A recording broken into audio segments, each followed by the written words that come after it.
عملتش يوم التوكيل في المنصورة؟ عملت كام توكيل النهارده؟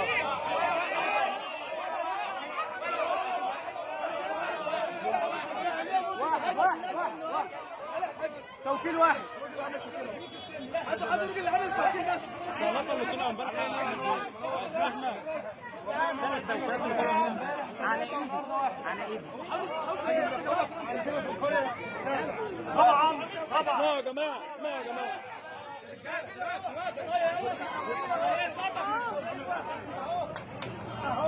لو مخر واحد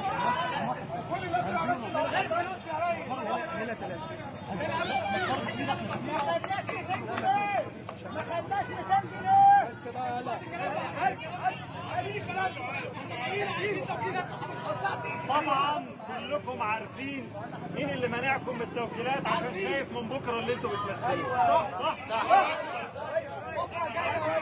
انا بس عايز الناس تشوف بنفسها ان انتم مواطنين مصريين ليكم حق في بلدكم وبلدكم ليها حق عليكم،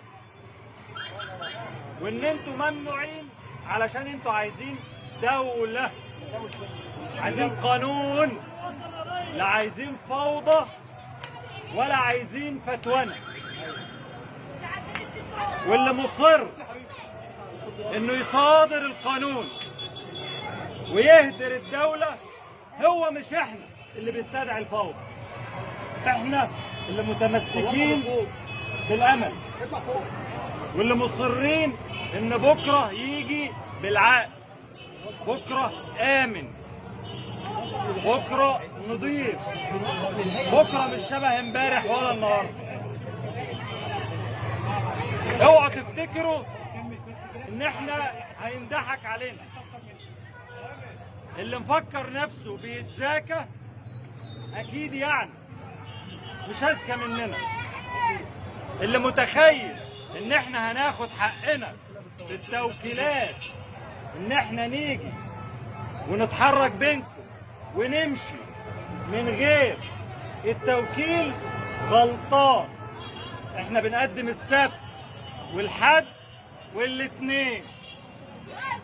امبارح انا كنت في وسط مئات في اسكندريه عملت 5 توكيلات امبارح، وكنت في وسط مئات في كفر الشيخ، وكفر الشيخ عملت 4 توكيلات امبارح. لو في اي واحد في البلد دي عنده ذرة عقل فهو اكيد عارف ان انتوا مش محتاجين اكتر من ساعتين تاخدوا حقكم فيهم. حقكم يا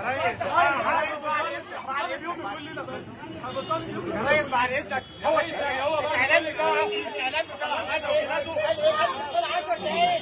جماعه. 250,000 توكيل. احنا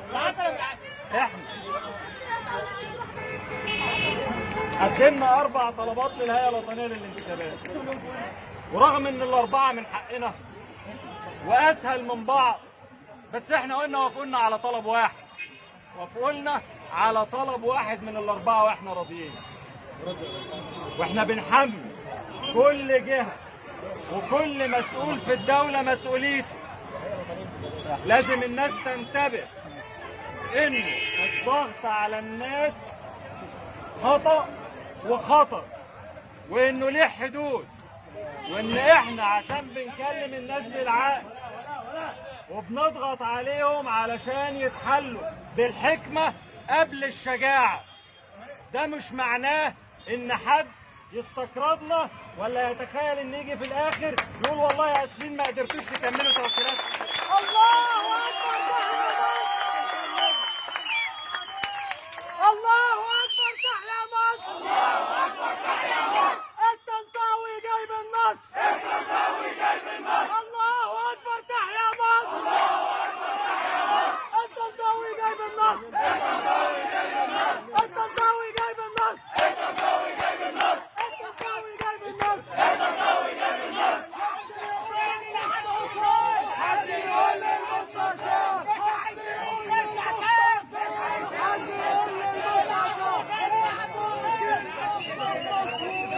التوكيل خطاب مشروع. حد يقول للمستشار. حد يقول للمستشار. التوكيل خطاب مشروع.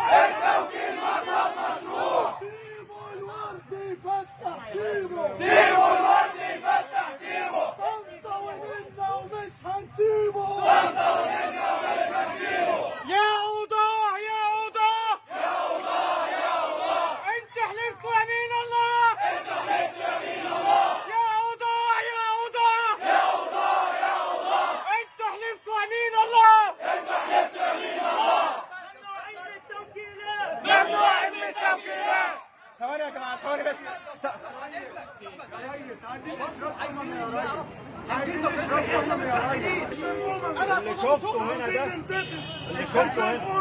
اللي شفته هنا ده بشوفه في كل مكان. انا كل يوم بزور 3 محافظات. لو في واحد متخيل ان في مصري واحد بقرارة نفسه هيصدق رواية ان الامل ملوش مكان بين المصريين وانه ما يقدرش يجمع 25,000 توكيل، بيضحك على نفسه. والناس مش هينطلع عليها الضحكة دي، حتى اللي هينطلب منه يردد الكلام ده هيقوله وهو مش مصدقه. فازاي الناس هتصدق؟ اعتصموا بحقكم، تواجدوا، اتمسكوا بالامل وبالحق وبحق بلدكم عليكم قبل حقكم، وسيبوا علينا الباقي. ممكن؟ الله المستعان.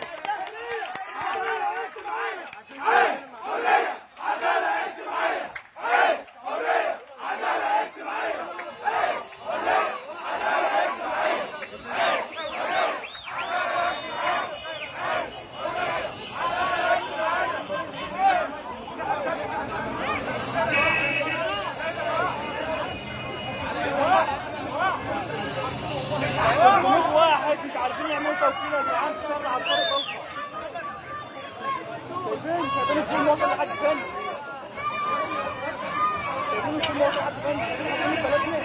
انا عايز ادخل الناس في امن التوكيل عشان ايه؟